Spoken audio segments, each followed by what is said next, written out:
Guys, welcome to the I Love CVille Show. It's Jerry Miller. It's great to be with you this afternoon. Thank you kindly for joining us. It's Wednesday. The week is flying by. We have a fantastic program lined up for you. Attorney Elliott Harding is kind enough to join us on the program today. This gentleman is running in the 25th District, where he's going to challenge Creigh Deeds. This is going to be a battle. I'm excited to spotlight this candidate. He is born and raised in this community. He has done a lot from an attorney and law firm standpoint as an entrepreneur, and now he's going to give back from a civil service standpoint. We're going to spotlight his campaign, his platform on the program today. If you'd like to get involved, like and share the stream. Put your perspective in the chat box like Kathy Carpenter just did, where she said, "Go Elliott." We'll thank the sponsors that make the program possible. We are an advertising agency at V&V Brands, and Intrastate Pest and Service Company is one of our fantastic clients. This business, since 1969, has served Charlottesville and Central Virginia. The business started with one man, the first generation, Mr. Wells, with one truck. He had a dream to build a business. Today, it is a 4-generation strong family business with almost 100 employees and a Commonwealth-wide footprint. We salute them for their efforts. We also salute Dr. Scott Wagner of Scott Wagner Chiropractic and Sports Medicine. This gentleman is changing people's lives with physical therapy, chiropractic care, and sports medicine. Harris Tolber, you are the director of the show. My friend, if you could go to the studio camera, if you could welcome Elliott Harding to the program. Elliott, good afternoon. Thank you for joining us. Thank you. Thanks for having me again. Our pleasure. You make the show better every time you come on air. We will start with what we call is the birth story or the origin story. Just put yourself into perspective for us, Elliott. Awesome. So I'm born and raised here. I was just born, a block down the road at the old Martha Jefferson building. My family's been here for a very long time. Grew up going to high school here. Had a great time, playing sports, football predominantly. Got to know a lot of people in the community that are still here through that. Went to the University of Virginia for undergrad, and then Washington and Lee for law school. So I've spent my entire life in about 80% of the district. I've got a lot of roots here my parents are still here. I've got uncles, cousins. I've got family over in Allegheny and Bath County as well. And it's a place that I'm really passionate about. And that's one of the big reasons I jumped into the race, and I know we'll talk about that in a second. But I'll note that after law school, I came back home to Albemarle County. I got into private practice, got politically active because I thought, something's got to budge, something's got to change. And I helped with some local races. I was given an opportunity to advance some policies that I had personally crafted up in Washington, D.C. So I served as a legislative director up in D.C. for a year on the Hill, and then I came back down when my now wife moved from Manhattan. I met her in law school. She moved back down here from Manhattan to Nelson County, and we lived there for a little bit. I was able to work as a special assistant prosecutor in Nelson County for about half the year last year, and now I'm happy to be continuing to focus on my criminal defense and civil rights litigation. And so that's who I am. I love it. I've got a lot of history here, hearing family stories. Again, my uncle Chip's the sheriff here in Albemarle County, a Republican sheriff who's been supporting a Democrat in her race. And then, I've been politically active, community engaged. Grew up, the grandson of the former chairwoman of Fluvanna County School Board, and she was politically active too when I was just a little kid. So it's something that I've really appreciated growing up, getting out there and trying to advance the causes of the people at large. And the idea of service is just that, it's advocacy. And so, when I go into a courtroom, I don't care if I'm getting paid, thousands of dollars or if it's pro bono. People need a zealous advocate. That's what I think I can bring to the table, and that's really what I'm running on, is to be that zealous advocate for the underserved in the 25th District. Tim Griffin, who's watching in Lynchburg, says, who do we want? We want Elliott Harding to get the victory. Give it a like, give it a share on any of the streams that you're watching. We will welcome a lot of folks to the program, like Ray Cadell. You have folks watching across the Commonwealth. Meg O'Mara, welcome to the show. Kyle Irvin, thank you for joining us. Elizabeth Blake says, go Elliott, go. A logical question. You're an attorney, you're bright. World is your oyster. You have your own law firm. You're grinding. You're making a brand professionally and personally. A logical follow-up question is, why civil service? Why challenge someone like Creigh Deeds with his tenure? Why go after a paycheck that's $18K? Well, there's a lot to unpack there. I'd say the first thing is I go in every day, dealing with the laws that are on the books. But that doesn't mean those laws have to stay in place or that the system shouldn't change. I served on the Region 10 Community Services Board for about 2 years and saw policies there that should change. We see it at the local, the state, and the federal level where things need to budge in order to, empower the common people, the common man, rather than, the interest in Richmond all the time. And so I saw that. I saw that the district has changed since the last time the incumbent was challenged, which was 8 years ago. If no one ran in this race, it would have been 12 years before he had gotten back out there to discuss his record. The district has changed. The issues have changed. The parties have changed. And so I think it's time to provide that contrast and see where the chips fall as far as what type of vision and energy people want out of an advocate in Richmond. Afton Brooks in San Antonio, Texas, welcome to the program. She grew up in Nelson County. You have folks watching in Appomattox, in Northern Virginia, in D.C., and in Richmond. Give it a like and give it a share on any of the streams. Welcome Brent Duckworth and Mike Troxel to the program. The feedback you hear, I think you are bright, you're ambitious. I think you have vision. You're committed to the community. You're concerned about improving and leaving your footprint in a better spot than when you first arrived. I think you're authentic and genuine. I think some of the feedback I've seen on social on behalf of you, and I think it's unfair, is a knock potentially on the youth. I think you're 29 years old. Sure. I think that is just utterly ridiculous from my standpoint. We look at folks like Thomas Jefferson, who got in the mix at 33 years old. We look at folks like David Toscano, who openly have said on this program he got into the mix in his early 30s. When you feel compelled to do something, age is just a number. Sure. Well, I'd note that I would argue that the National Democratic Party is being run by a 29-year-old bartender from Queens. Look where she's pulling AOC. the narrative. And you mentioned Jefferson and Madison and all of them. They were very young. At the end of the day, it's going to be our future, and we need to step up and do it now. And we have modern-day problems, and we need modern-day solutions. And I think that, you mentioned Delegate Toscano and his service, but now you look at Sally Hudson coming into that position. She's young and got these fresh ideas, and that's something that I think really unites people in a time of division, is this generational energy to go out there and address the issues that are before us. And that's one reason I'm running as an independent, is because I want people to kind of turn their partisanship off and see if they can, open their ears and listen to the issues that are actually presented, rather than being put into their proverbial corners and just pitting themselves against each other. I think that we are a generation of empowerment and decentralization, whether it be in the economy. You're seeing, the gig economy, the share economy, and things like that. But I hope to think that we can become a more decentralized partisan political process where people agree based on issues or community or knowing you personally, rather than just saying, oh, they have an R or a D next to their name. And so I'm 29, but I think that it's that type of energy that people need in an advocate, where they put their foot down, they speak up when they see wrong. And at the end of the day, I've done a lot in my years. I think I've packed a fair amount of experience into my time here. And 29 years in the 25th District is something that I would put up against anybody.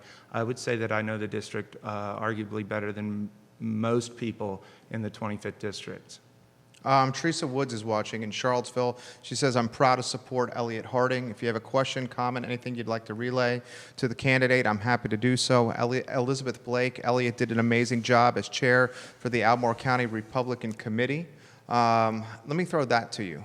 You, Jay Wyatt, and Keswick, welcome to the program. I think in 2019, especially in our age demographic and with social media, sometimes the R and Republicans get knocked. What I've been impressed with your campaign is you're running this campaign with the mindset of trying to appeal to folks on both sides of the aisle. and you're in some ways distancing yourself, as you have with running as an independent, distancing yourself from a party and running in kind of the middle ground. That concept to you?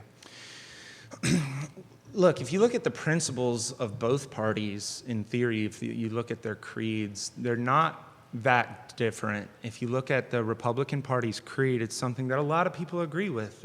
Free markets, that's a capitalist component. I'm not going to be a proponent of socialism. I mean, that's who I am. I'm a proponent of civil liberties and the Constitution and small government and empowering the individual to have equal access to opportunity, not necessarily equal outcomes. And I believe that right now we don't live in a society where there's equal access to opportunity. As far as the partisanship component, I've been extremely disenchanted by plenty of Republicans, tons of them across the board, including here in Virginia. But I'm also easily disenchanted with the Democratic Party.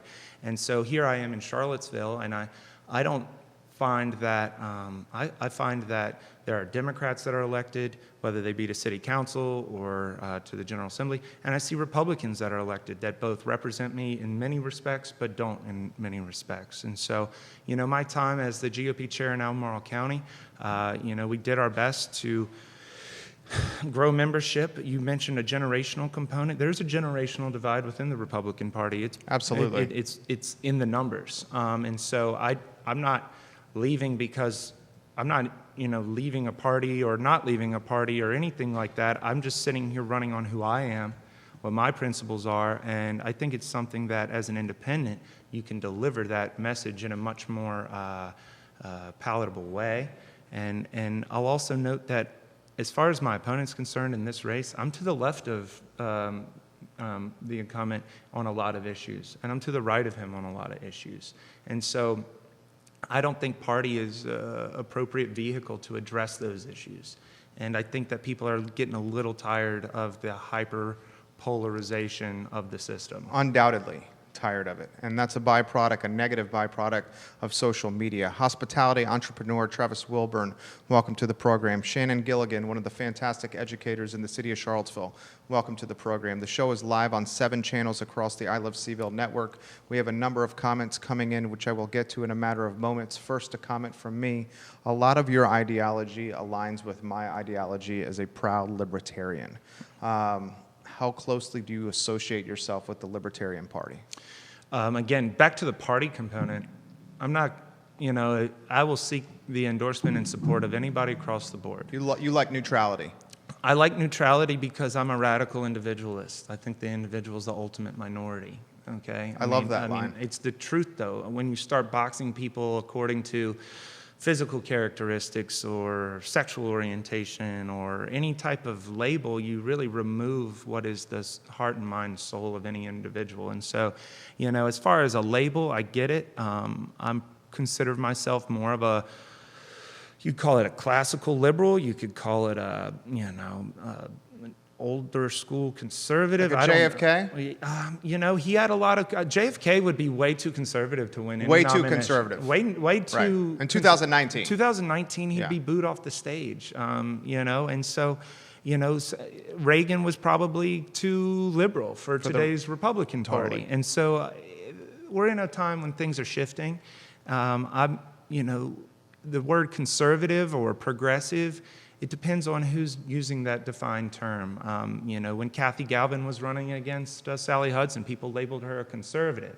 Now, she's no conservative in the grand scheme of, how other people may use it in the left-right paradigm, but she might have been someone who was a little bit more in favor of the status quo and moving things at a slower pace. I want to see change. Does that make me progressive? I don't know. But from a libertarian standpoint, I'm a classical liberal in the older school sense of the term. The show will be archived on iTunes, guys. We'll take the audio, turn it into a podcast. We'll take the video format with the audio and archive it on ilovecville.com. Elliott Harding, you're a strategist. You're a team sports guy. Mm-hmm. You understand X's and O's from your days at football with St. Anne's Belfield. When you're talking a game plan, going against a behemoth like a Creigh Deeds, what is the strategy? The number one strategy is, I think, something everybody deserves, and that is just talk about his record. Let's talk about his record, okay? I mean, I understand that it's a historically Democratic-leaning district, But again, the parties have shifted. We have an independent mayor. We have an independent in Bellamy Brown running for city council that I think will get on there, and I hope he does. I think he's a great... I think he will, too. He's a great candidate. You have the independent in Ronnie Roberts running for sheriff against Chan in Albemarle. And so party allegiance is somewhat breaking down. And when you look at the issues and you talk about Creigh Deeds' record versus, my stances, you can recognize he's taken over 6 figures from Dominion in his career and barely spoke up against the Atlantic Coast Pipeline until it was well past too late. That when he ran for Attorney General, he ran for expanding the use of the death penalty and thought juveniles should still be subject to the death penalty. I'm against the death penalty. I've said my number one first bill would be to end capital punishment. You can talk about how he was against gay marriage at a time when his party probably disagreed with that, and he's tried to waffle on that. He was twice my age when he's taking these stances, by the way. So as far as talking about naivete and lack of experience, I'll get it right the first time, and I don't think that any man is good 3 times, and so I think he probably should go. You can also talk about issues that are in the national conversation. He got the NRA endorsement when he was running against Bob McDonnell. I'm generally pro-Second Amendment, but I recognize a few changes that could be made that I think are simple and should pass. And you could talk about how he was the co-sponsor of the statute legislation that everybody wants to debate. You could talk about how he was a co-sponsor of banning medical marijuana in Virginia. I mean, there's a litany of things that I don't think necessarily align with today's Democratic base in Charlottesville and Albemarle, okay? And I know that I'm sitting here exposing, what issues I want to talk about. But the fact is he's going to have to come here and explain what changed over that time. Did he change, or is it just because it's going to keep him elected? And at the end of the day, I don't know if it's the Democratic Party that owns this area. Look at Michael Payne. I know he's running as a Democrat, but he got indivisible. He was outside of it when he was pushing Mayor Walker's run. I really want to get into the community and talk to them about the issues that they care about. It's my backyard. It's my home. I'm going to be here the rest of my life. And my strategy is that everybody who's already voted against Senator Deeds in the past, here's your best shot to do it and probably your last shot to do it, given with redistricting. And then anybody who's been a little disenchanted with the history of his voting record and the history of the Democratic Party, and you're looking for someone to champion some of the things I'm talking about and will be talking about, then I'm your candidate. And so that's my strategy. Bellamy Brown's watching now. Awesome. Corbin Snow, the CEO and owner of Snow's Garden Center, watching now. Mary Blake, your former football coach's better half, watching right now. The entire Commonwealth. We got municipalities across the Commonwealth watching now. You're getting a lot of props on the feed. Let me get some props. Robert Gray, hello, thank you for watching. Paul John says, DC's uncle's listening now. Kyle Leonardo, I know you worked on the Student Security Act at the federal level. Do you have similar plans applicable to state government, Elliott? It's a really good question because student security is based on really reforming the federal student loan system in a way that allows for a breadth of debt relief for folks while also intertwining the Social Security components. At the state level, it would be extremely difficult to absorb that type of debt given our bottom line. I would like to see reforms done at the state level when it comes to the public institutions of public higher ed institutions, for them to have a little bit more skin in the game as far as the lending practices. I think that risk sharing is the idea that people would call it, where it's kind of based on the Perkins loan system. I think that they should be the ones choosing the likelihood of repayment and career success for people. I don't think your parents' income history should be the thing that's determining your ability to go to college.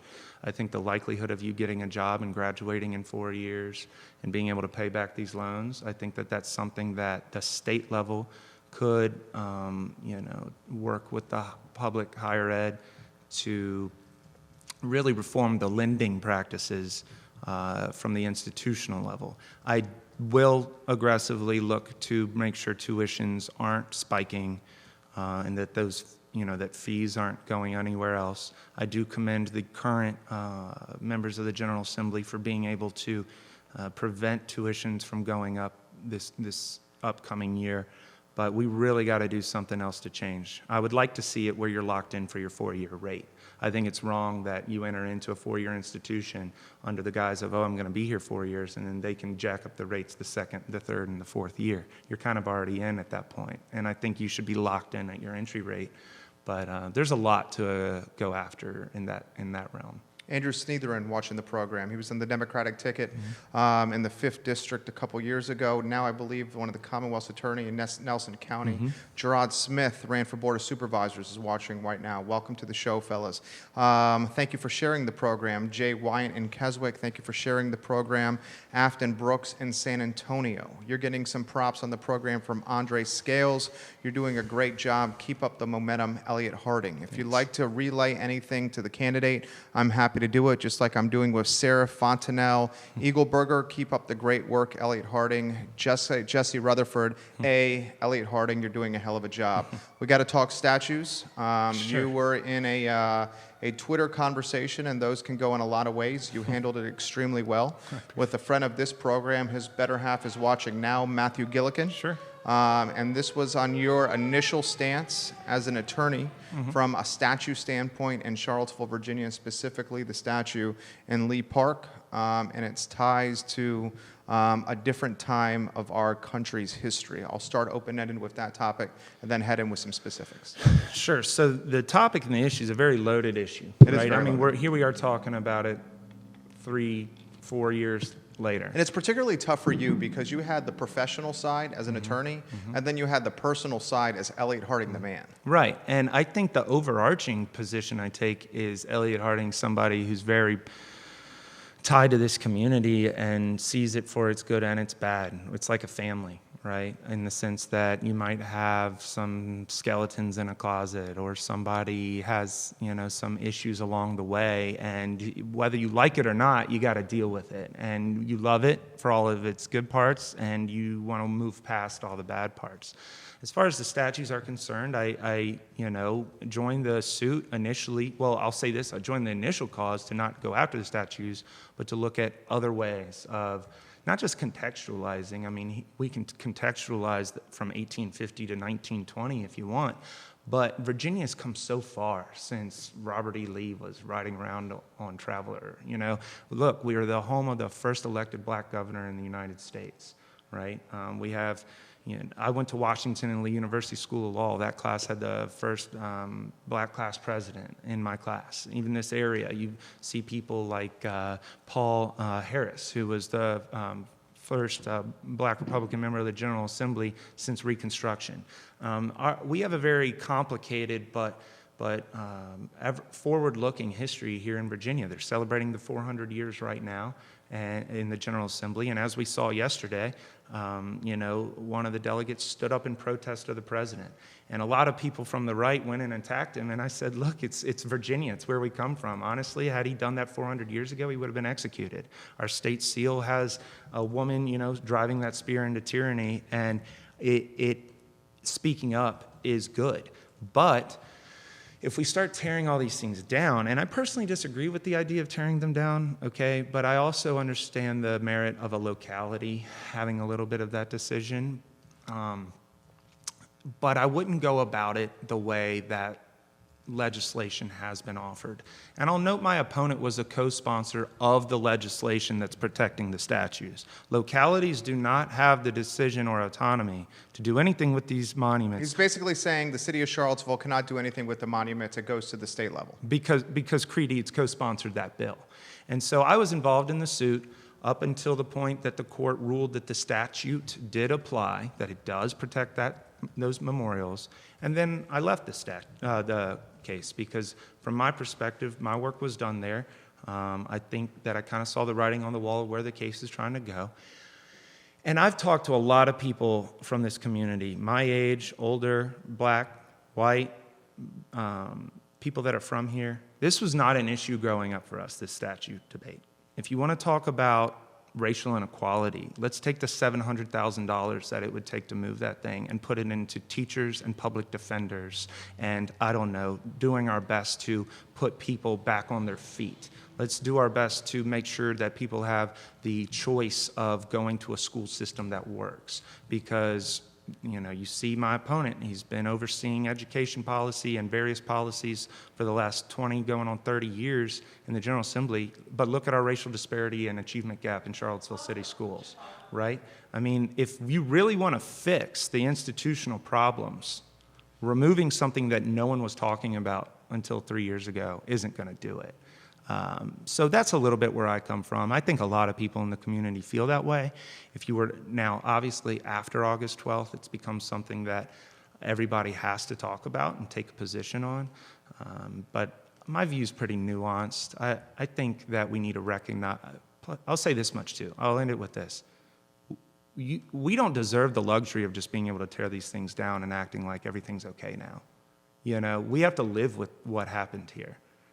For all of Jefferson's positives, I'm happy to talk about his faults. For all of Lee's faults, there are degrees of positives, right? I mean, bad people can have marginal components, but if we wipe down all their statues and their legacies, it doesn't mean, we can wipe our hands of facing what is, institutional racism in a lot of different sectors. My view has changed a lot on this topic, and it's changed because of this show and the opportunity to interview thought leaders like yourself, like Carl Brown, who's an activist in the African-American community, like Don Gathers, like Dave Norris, like David Toscano.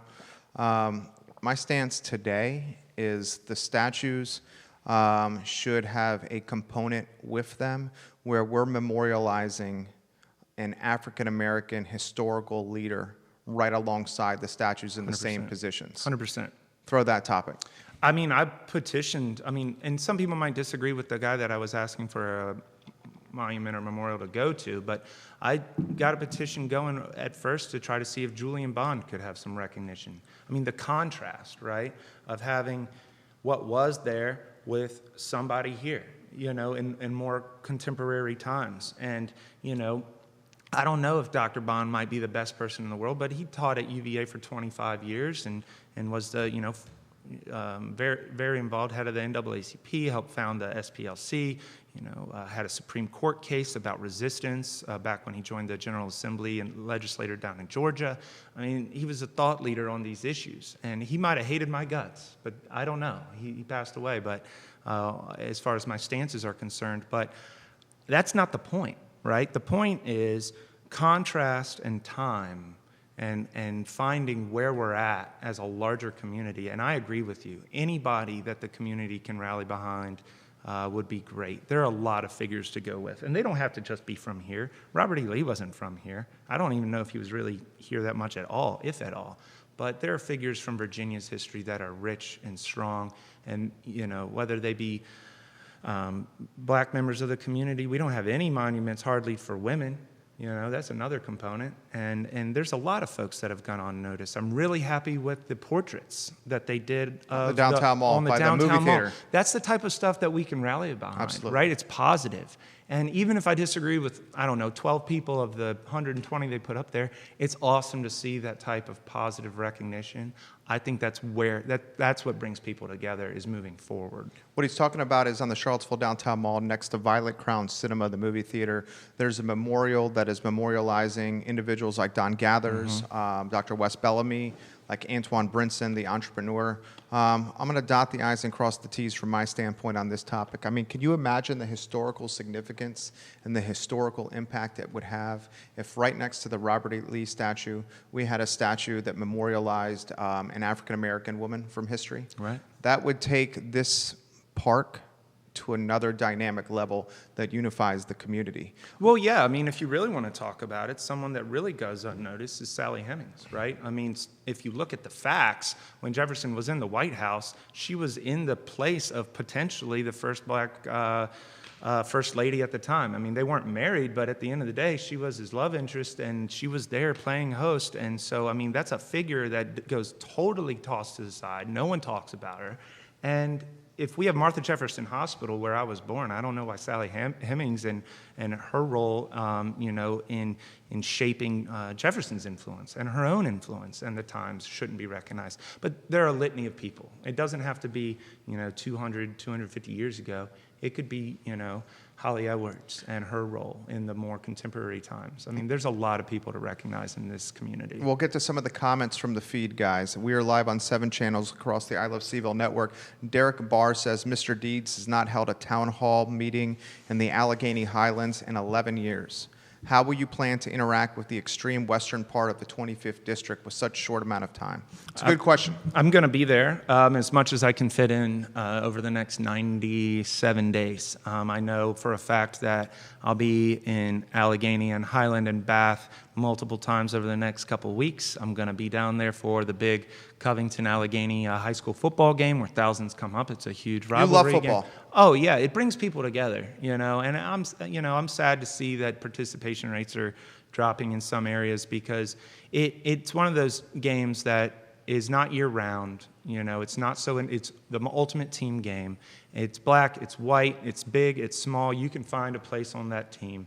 And ultimately, it brings young men together in a way that they can't otherwise participate. But with that being said, I'm going to be down there. I'm going to be speaking with the business leaders, hopefully getting in touch with the people that run the chambers down there, hopefully having some town halls about the issues. I know that, for example, the incumbent, my opponent, has a bad record with helping them out with transportation issues. Route 220 down there needs to be expanded because that's Covington and Allegheny's lifeline to Roanoke. Yet, he's sat on the transportation committee, and that funding never came. And in fact, it went to other places for other political reasons. I'm going to be out there because all the votes matter. Every single one's going to be necessary for me to be able to pull off what is a recognized upset. But a beautiful thing about this area is that if you're going to be betting on something, you should always bet on the people, and you should always bet on the streak of independence. That is what we're known for in this district. You've seen it in local elections. You've seen it at larger elections. And I think that if I can do my part to get out there in front of people, they're going to understand where I lie, and that is on the side of the people at large. Harper Stevens in Charlottesville says, Elliott, you are just what we need. Walt Davis Hall giving you some props, saying you're doing a hell of a job. Folks watching in southwestern Virginia and North Carolina and West Virginia, D.C., Richmond, Charlottesville, and Albemarle County. A lot of folks on the feed right now, a lot of comments coming in, and I'll paraphrase the comments that are coming in so we can get to the point about Thomas Jefferson and his slow eradication from the Charlottesville community. It started with a push from its mayor, Mayor Walker, who has looked to eradicate Thomas Jefferson as a holiday in the city of Charlottesville. Now a floating holiday, and now a holiday that no longer bears his name. Sure. Thoughts on the topic? I get it. I mean, it's fine with me. We don't need a citywide holiday for a birthday for a guy that didn't even celebrate his own birthday. Okay, we have President's Day. We have the University of Virginia. Every Saturday in the fall, I'm going to go out there and cheer on behalf of Jefferson's institution. Jefferson's school won the national championship in basketball. Those are things that can bring people together through a legacy of his ideas. His actions, yeah, I get it. I don't think his actions deserve to be praised. Now, as far as putting it as a floating holiday, I went in at about 1 in the morning when they were discussing this issue, and I said, floating holiday is a little bit of a joke. That's just to pick your own day off. It should be Election Day. Here's an idea that, it used to be the case where Election Day was a holiday. I think that it provides access for people that work. A lot of people are very busy, and they say, oh, well, your employer's supposed to let you go work anyway. That's not how it is. I've been out there plenty of election days, and you think you're going to go vote after you get off work, but then, you got to go pick up the kids, or there's traffic, or you forgot to pay this bill, and you got to run by the store or something. And before you know it, you didn't vote, and it turns into apathy, and then you don't go vote the next cycle and the one after that. And I think we should really rally behind the idea of franchise. I think that this place fought too hard back in the time of Jefferson for people to be able to use their voice and choose their own method of representation. And so I would suggest, like I did that evening, that the floating holiday be turned into an Election Day holiday. But I'm fine with the Jefferson birthday going away. I think That stance surprised me on that you would take. And I understand where you're coming from, and I appreciate that. Your stance there surprised me a little bit. now if we start targeting, Like the Monticello?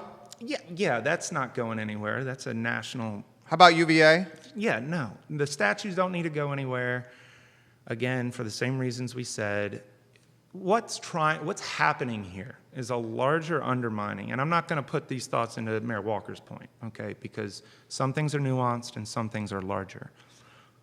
There is a movement to try to undermine the founding viewpoint. If you can attack the messenger, you think you can tear down the message. And the message of self-governance, self-autonomy, liberty, small government, opportunity, protection of life, liberty, and pursuit of happiness and property and all these things, being that's the role of government only. Those are good principles. That led to the most liberation in the history of the world by one entity, and that being the United States. So, for as many faults as these people had as humans, if you start trying to pick apart their ideas just because of their personal flaws, I think you're going to really find some dangerous slippery slope arguments. And they're already happening, but when it comes to something like a local birthday party, I'm okay with that going away. Ray Cadell, thank you for sharing the show in Albemarle County. Lauren Riggleman, Congressman's daughter, watching the program right now. A lot of folks in Washington, D.C. You have folks in your opponent's camp now on the stream. Cool. NBC 29 has joined the program. How about the folks that say this to you? It's almost November's right around the corner. The window of opportunity to form a strategy, put a campaign, use a term that you did. I think it was in one of the media outlets that this campaign was going to be won by a whole lot of shoe leather, boots on the street. Right. What do you say to the folks that say the window for opportunity is so narrow that the odds are stacked against you? They're not wrong. It's an uphill battle. He's a 30-year politician. When he ran for Commonwealth's attorney, he was 29, and he's been in office, if you include that, longer than I've been alive. He was the statewide nominee for Attorney General and Governor. I get it. It's a challenge, but people love underdogs. And I'm running much more in favor of the populace as a whole than he is or his record ever has. So it's going to require everybody who does care to go out there and actually go vote. I'll also note that there are a lot of portions of the community and the district as a whole that have been looking for something different. And here we are. What are the main points that you're hearing so far from folks across the district about what they're looking for in a winning candidate? Well, as far as a winning candidate is concerned, they want a debate. That's what they're asking for. You would excel in that situation. Well, I think it would be a fun opportunity. I think that it's something that the people deserve. Again, he was unopposed last cycle. And prior to that, he'd be going on 12 years without a challenger if I didn't run. People deserve a debate. They deserve a series of debates. It's such a large district that they should be held in Covington. They should be held in Lexington. They should be held in Livingston, and they should be held here in Charlottesville.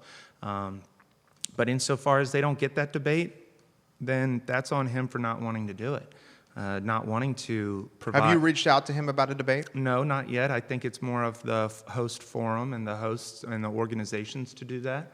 I encourage, though, any organization to do it. If Indivisible wants to hold a debate with me, I'll be there. If the Tea Party wants to do a debate, I'll be there. If we have Creigh Deeds' camp watching now. I'm happy to host a debate, guys, on our platform. That's fine. We'll stream it on social. We'll host a debate. It'll be fair and open-ended questions with both candidates getting equal opportunity to talk. That's great. And, that's one thing that people are encouraged by is the energy that's out there. And as far as the pathway to victory, it's going to be an all-hands-on-deck component. We're going to be knocking the doors and specifically targeting people that have felt disenchanted and that maybe haven't gone to the polls every day. We're looking for those non-traditional voters because I believe that my breadth of a platform on various issues will speak to them in a way that my opponents haven't,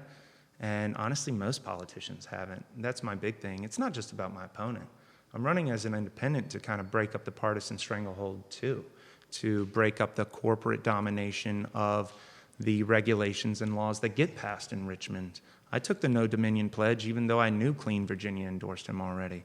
If you don't like the pipeline, though, I'm your candidate, because I'm going to not just do my best to prevent it from ever coming in, but I'm going to twist the screws on Dominion as a whole, because I think they need to be deregulated in the energy sector. I think it should be freer market, and I don't think a public utility should have the ability to lobby and make campaign contributions while also being able to manipulate and use government power to seize your family farm in the process. So, you know, that's an issue for Nelson. It's an issue that Albemarle talks about, but it's also a huge issue in Bath and Highland. I'm getting a lot of direct messages coming in here. You're on fire right That's now. great. Michael Weber, thank you for joining us. Andrew Lapasser, thank you for joining us. Stacy Frazier, Alex Piscarino, Ashley Siebler, a lot of your friends. A lot of DMs coming here. Sarah Fontenot, Eagleburger says, host the debate on the I Love CVille platform. I'm happy to do that. We have Cree's Camp watching now. I'm seeing Cree's page. Emily Dooley, welcome to the program. Rain Connie Matternick, thank you kindly for joining us.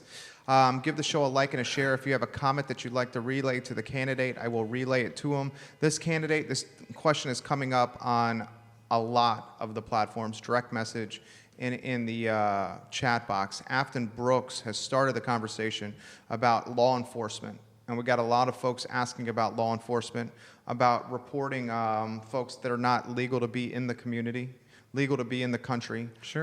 To the proper authorities. Why don't we start open-ended and then get into specifics there? All right, yeah, so you mentioned law enforcement. I'm going to take a step back and mention my number one issue is criminal justice reform as a whole, okay?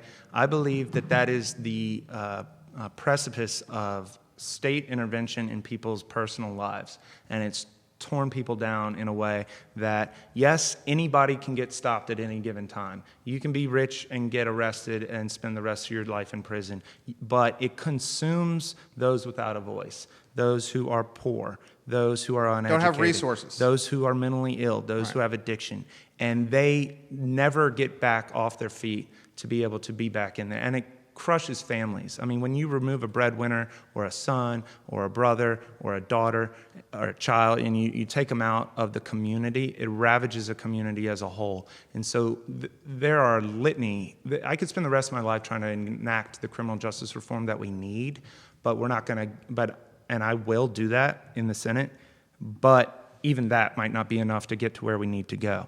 Now, when it comes to things like reporting those who are here illegally, okay, undocumented is different than illegally, by the way. I mean, you could be a total legal green card holder and lose your green card. That doesn't mean you're here illegally, right? If you're here illegally and you commit a crime and you've been convicted and you're being held in the local jails and there's a detainer issued for you to, be transferred custody to the federal authorities, I believe that should take place. Okay, I do not believe in sanctuary cities because if you look at it statistically, illegal immigration disproportionately impacts the poor and black communities in the United States. Those, again, that have been left behind due to other interests are the ones that are disproportionately most negatively impacted by the persistent presence of those who are here illegally. Now, I don't like the idea of kicking down doors and doing raids in the middle of the night. I find that to be a little inhumane. I wish the federal government could get their act together, but they won't. Because it goes back to what I was saying earlier. Partisan politics has become such of a blood sport and political theater that nothing substantive that matters to people on the ground is ever taking place. And that is why I'm running as an independent to kind of break that up a little bit. And if you look at the makeup of the state Senate, I'd be a swing vote on a lot of issues. And I'm not pledging to caucus with either party. Okay? It's going to come down to what issues impact the 25th district the most. And so ultimately it's a federal issue, but insofar as localities aren't reporting things, I'm not in favor of that. You got a lot of folks watching. Patty Boden says, good show, Jerry Miller. She's the owner of Animal Connection. We're live on 7 channels on the I Love CVille network. Robert Gray says Elliott Harding is killing it right now. I want to mention Robert Gray for 1 second. Please, good friend of the program. This Saturday is going to be a very busy day for me. I'm going to be out at the farmers market. We're going to the West Haven Community Days. But that afternoon, I believe it's 4 to 6. Is it the backpack drive? The backpack drive. We're donating to that. It's going on its 3rd year. I know Robert also helps with a lot of other drives like the toy toy and clothing drive around Christmas time down at Tonsler. But I know it's going to be on Cherry Avenue, the backpack drive. I think their goal is going to have 200. It's going to be first come, first serve from what I understand. Go there, donate, find a way to help out because it's a great initiative. And I know that they founded the Backpack Drive 3 years ago on August 12th as a means of a more positive and community engaging assistance event to kind of drive the attention and energy away from what was such a horrific time. I love that. Robert Gray, you have an open invitation anytime you want to come on the show. Huge fans of Robert Gray on this program. A lot of folks watching across the Commonwealth. Give it a like and give it a share on any of the 7 Facebook pages you're watching. We'll spend about 10 to 12 more minutes with the candidate. He's filled 45 minutes very easily. I got to talk personal. Recently married. Your better half grinds as an attorney as well. Yes. How does this shake out? Just get married? Announce a campaign? Well, it actually has a little bit to do with why it's so late. Okay. I got married in April, and that was, a lot of work was put into that. You had to deal with the coordination of people. It's like a full-time job. Yeah, and we got people from Northeast and all over the country, Texas, California, people coming from everywhere. So that happened, and then we roll into May, and this is a conversation of the race that I've been contemplating for a very long time, but I just didn't have the bandwidth or energy to really consider it then.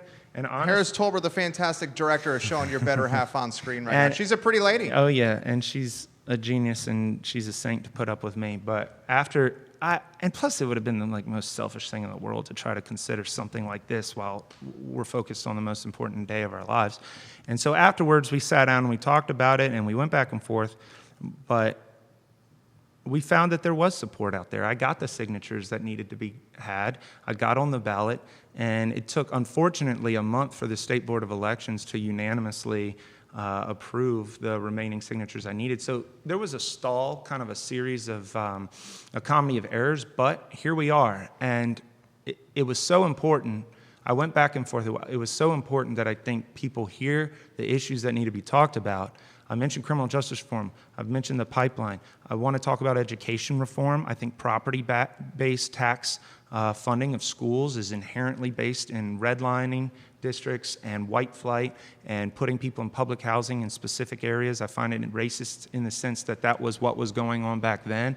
I think people should have more of an opportunity through accounts and direct funding to be more flexible in where they go to school and how those funds are used. I think those who are at risk, have shown behavioral issues, have shown developmental disabilities or are below certain levels of the poverty line, those who are falling behind, if money was the only issue for funding our schools, we would have fixed it already.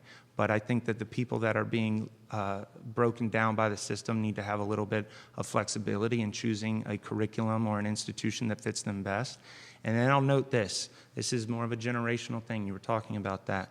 I want to spearhead the movement in Virginia to pass the Virginia Data Privacy Bill of Rights, because if the fundamental role of government is to protect your property and you've been getting your data and your information ripped off for no cost and no autonomy since the internet was put out there, and I'm not trying to break the internet, I'm not trying to slow it down, but you should have the right to view it and have it listed as the property that it is. You should be able to see what they have on you out there. And, right now it's almost usury what they're doing. They say, oh, well, it's a consensual agreement to give up everything and anything all the time to these monolithic, Facebooks and Googles and what have you. But that's the same argument that people would use for usurious lending practices. And that is, oh, well, it's your decision to enter into a loan for 1,000% interest. That's wrong, all right? There's a certain line that needs to be drawn, and I would love to spearhead the movement because it's going to require it in the United States. We're at a unique time here in Virginia. Alex Asher, Western Albemarle product, UNC product. Welcome to the program. Richard Former Allen teammate. Fox. Alex Asher played football at St. Anne's Belfield. Yeah, we won a championship. He together. was a wide receiver, a tailback, played in the defensive back, plays the linebacker, jack of all trades. Yep. Alex, thank you for joining us. Your friend, Richard Allen Fox. tuning into the program right now, Logan Grant giving you props. Give the show a like and a share. We will archive the audio on iTunes so you can listen to it in podcast format before close of business today. We will archive the video cast of the show on ilovecville.com so you can see the dapper and always well-dressed Elliott Harding on camera. A lot of questions still coming.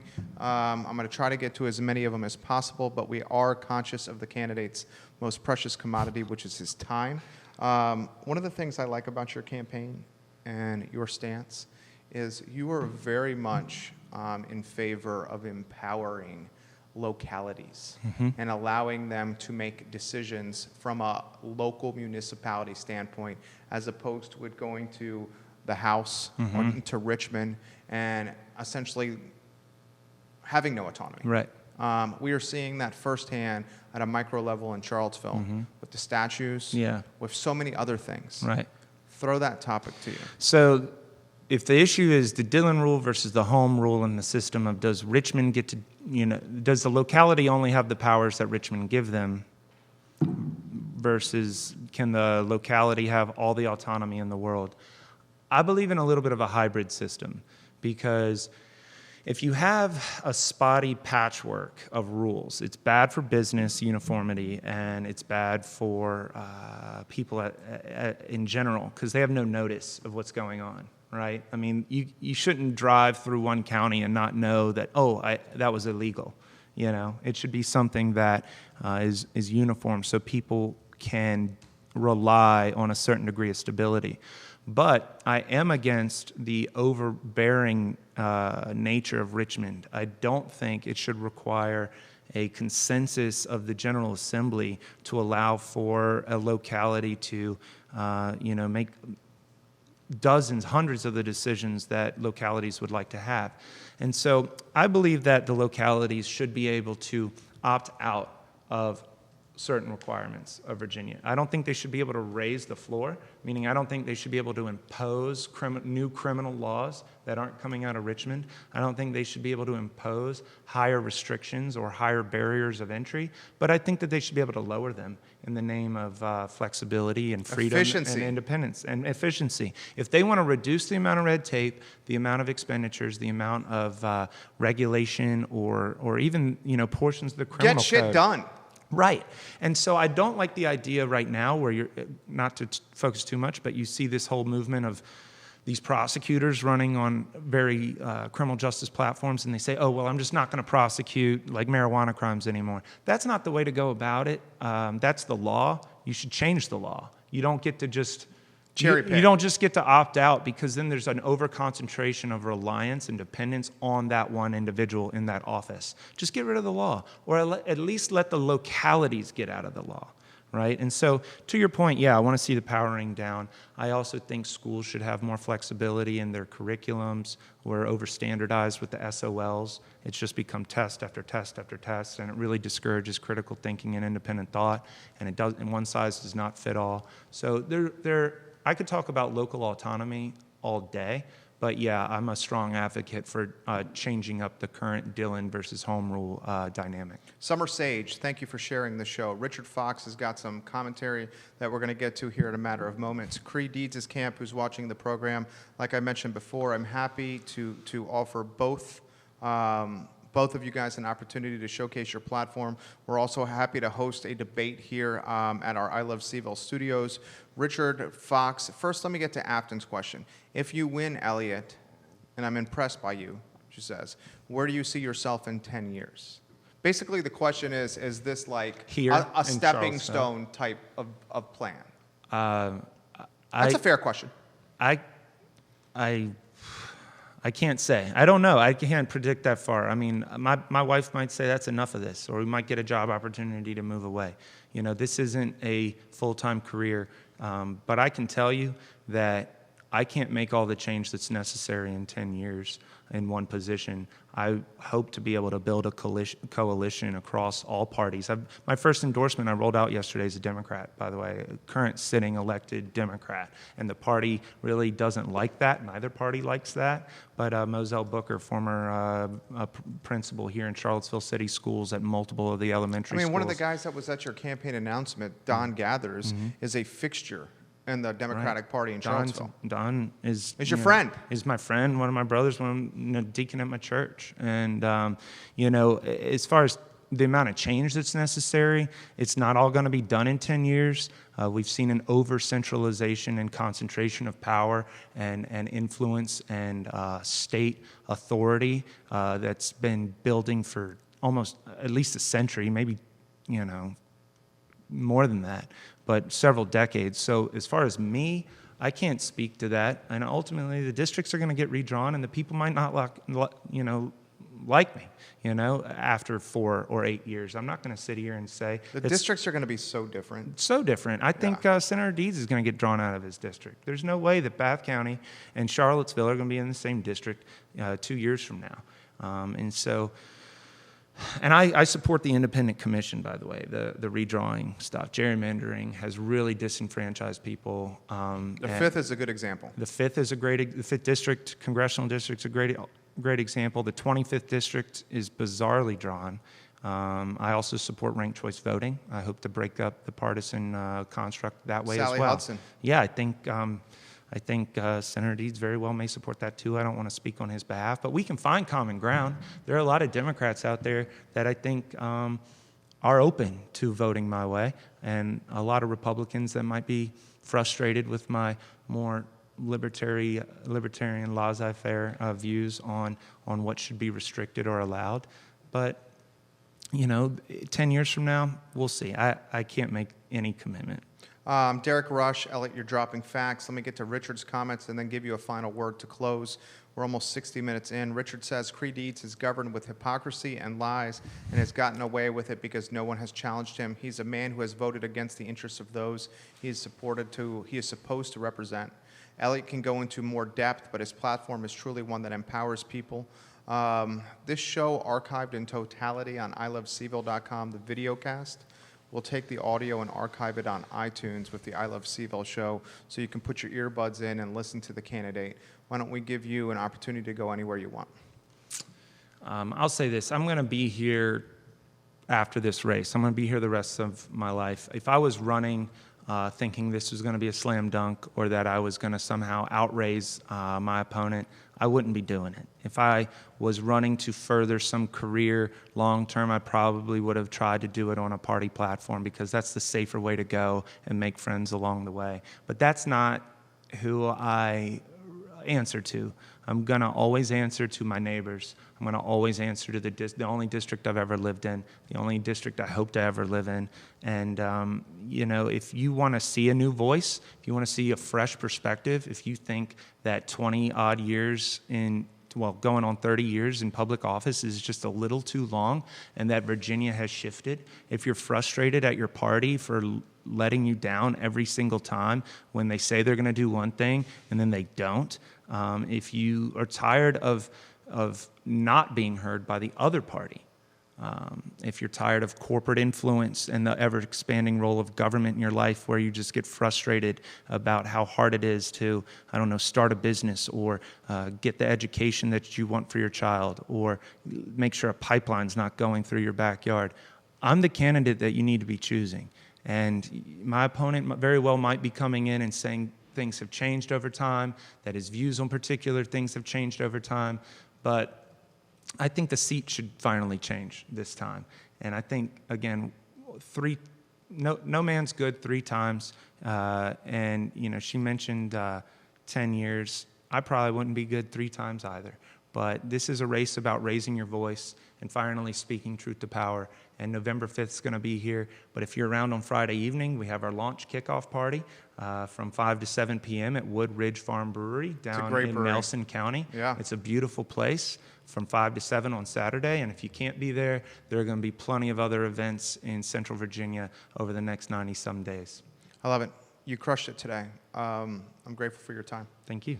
A lot of folks giving you some props right now. We will put in the feed his website, his URL, where you can find out more. We'll encourage you to engage with his Facebook campaign page. So the whole point of this platform is to focus and to introduce you to candidates and to allow yourself to get educated on your own accord, whether through a podcast or a video cast, so you can make more informed decisions come November. I think a more informed voting public is a voting public that's going to allocate their vote a little bit more strategically and a little bit more intelligently. The whole concept of the program is to showcase the best of Charlottesville, Virginia, the best of Central Virginia, the best of the Commonwealth in an approachable fashion. That's what we're doing with this platform. I also like to say this, and before I close the program, when you have a ticket that has options, that creates a competitive spirit and a competitive environment, and that's when the best rise to the top, and then that's when you get folks really working and doing their best for the municipalities and for the people they serve. When you have tickets that don't have competition, you only have one voting option on a ticket, that's when people get a little full of themselves, a little conceited, a little slow to action. So I think having a marketplace where you have competition is good for everybody. As a businessman, that's what I like, having a marketplace with competition and multiple options, because it makes you pivot, it makes you think forward, it keeps you on your toes. We'll leave it at that. We close the program the same way, ladies and gentlemen, by encouraging you to embody the golden rule. We don't make it about religion. We do make it about treating other people how you want to be treated yourself. It's the golden rule. If you do that, it will have a positive viral impact across the community. This show archived in totality on ilovecville.com. Share it and tell your friends. The audio will be put on Apple iTunes for you to listen on these anytime you want or to stream in your vehicle. My name is Jerry Miller. We will see you tomorrow with Frank Bailiff, the president and founder of Southern Development, and also John Kerber, the CEO and founder of Dominion Custom Homes. We will be talking Dominion and Southern Development of real estate across the Commonwealth and Central Virginia in tomorrow's program. Enjoy your afternoon. Good work. Thanks, man. Yeah, did a hell of a job. One more time, we got to take the hero picture.